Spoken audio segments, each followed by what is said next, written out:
Balai Besar Pengawas Obat dan Makanan Palembang menggelar sosialisasi penyebaran informasi melalui forum konsultasi publik layanan perizinan, pengujian, dan pengaduan konsumen.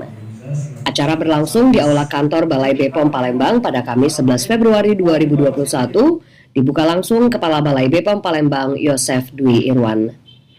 Acara tersebut juga dihadiri Ketua YLKI Sumatera Selatan, Dr. Raden Muhammad Taufik Husni SHMH, Satgas Halal, Yauza Effendi, dan Dinas Kesehatan serta para pelaku usaha.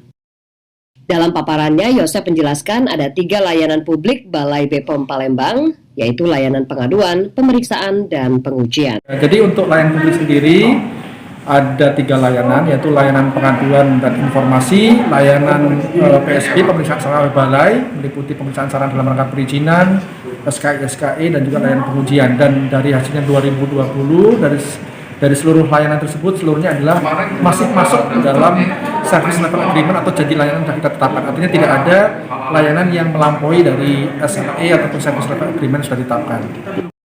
Sementara itu, Dr. Raden Muhammad Taufik Husni menyampaikan sesuai saran pengaduan konsumen, Balai BPOM Palembang lebih menyosialisasikan terkait pelayanan perizinan.